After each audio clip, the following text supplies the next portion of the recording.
प्यारे साथियों, मैं आज आपके सामने विगत समय की भांति एक शिक्षाप्रद जिससे कि सीख मिलती है और समाज सुधार को दृष्टिगत करते हुए एक कथानक और प्रसंग आपके सामने प्रस्तुत कर रहा हूँ।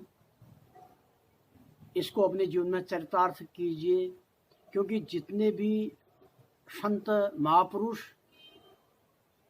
संसार में आते हैं ये अपने लीलाओं को दिखा के समाज सुधार करके ही संसार से विदा होते हैं। ऐसे ही महात्मा बुद्ध का मैं पूर्व भी आपको विवरण सुना चुका हूँ। उनका एक प्रसंग यहाँ पर आता है।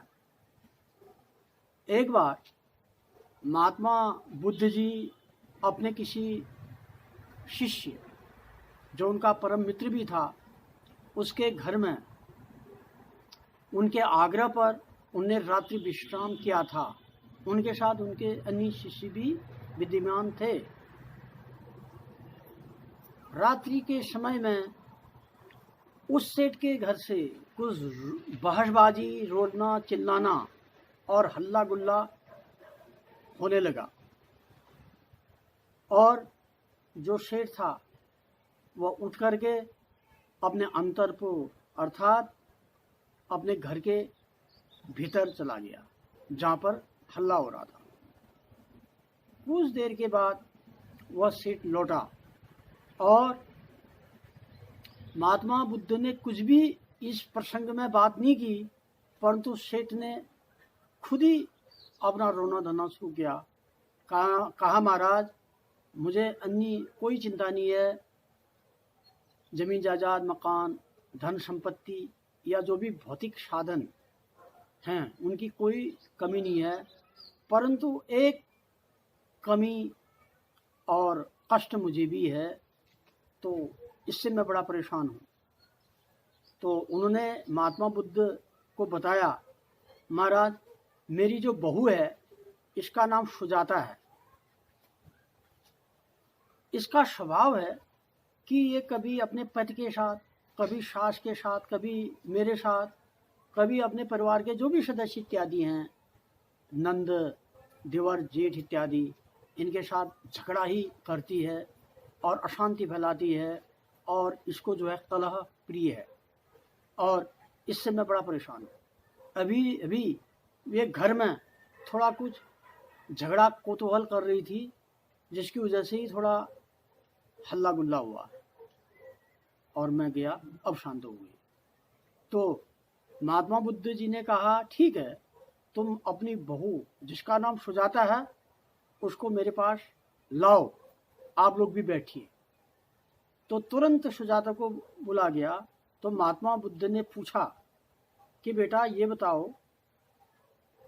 कि स्त्रियों की 7 प्रकार की जातियां हैं, 7 प्रकार के स्वभाव वाली स्त्रियां होती हैं। पहली मातृक्षमा, दूसरी भगनी क्षमा, तीसरी सखी क्षमा, चौथी बधिक क्षमा, 5वीं चोर क्षमा, 6ठी आर्य क्षमा, 7वीं दासी क्षमा। तो इन का स्वभाव अलग अलग है। कहा, बेटा, जो मातृ क्षमा होती है वह उदार चरित्र वाली होती है, जैसे गोवत्सल, जैसे गाय अपने बछड़े को चाटती है और माँ अपना कष्ट सहन करके अपने बच्चे को पालती है, पोसती है, चाहे कितना ही संघर्ष करना पड़े। और जो इस तरह से परिवार में अपने पति और परिवार सदस्यों के साथ रहती है, वो है मातृ क्षमा। दूसरी भगनी क्षमा, जो विपत्ति में भाई की तरह साहस रख करके अपने पति और परिवार के सदस्यों के साथ सहभागिता करती है, वो है भगिनी क्षमा, बहन की क्षमा। और एक तीसरी होती है सखी क्षमा।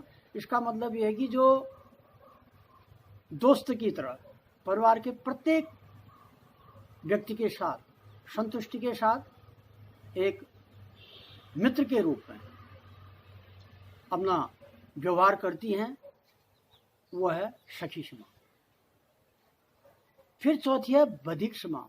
बधिक क्षमा वह स्त्री है जो पति का कोई चाहे हत्या कर दे, चाहे मार दे, चाहे अपमान कर दे, उसको कोई मतलब नहीं है, केवल उसको अपना खाने पीने इससे ही मतलब है।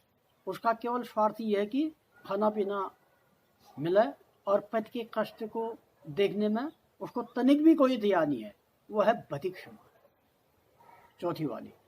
पांचवी है चोर क्षमा। चोर क्षमा वह स्त्री है जो पति के पास पैसा हो या न हो, अपने ऐशो आराम में या अन्य चीजों में धन का दुरुपयोग करती है, चोर करके, जिसका कोई पता भी नहीं चलता है, वो है चोर क्षमा। फिर होती है आर्य क्षमा। आर्य क्षमा का ये अर्थ उनने बताया था कि जो किसी भी एक धर्म में जिसका विश्वास नहीं है, जो विभिन्न मतों में क्षणे रुष्टा क्षणे तुष्टा, जरा सी बात में नाराज होना, जरा सी बाद में खुश हो जाना, मन की आगी तो वाह वाह, नहीं आई तो फिर वही बिगड़ा लो, यह है आर्य क्षमा। और सबसे साथी होती है दासी क्षमा। दासी क्षमा वह स्त्री होती है जो जिस प्रकार से भगवान का जो भक्त होता है वह हमेशा भगवान की दी हुई चीजों को ग्रहण करके तेरा तुझको अर्पण क्या लाग है मेरा, जिसको भगवान का प्रसाद समझ के ही वो भोजन करे और भगवान का ही दिया सब समझें। और ये समझें कि ये परिवार जो है एक मंदिर है, हम इसके पुजारी के रूप में इसकी सेवा के लिए रखे हुए हैं, और हमारा कर्तव्य जो है इस परिवार रूपी मंदिर को स्वच्छ एवं सुंदर बनाना है और इसकी सेवा करनी है।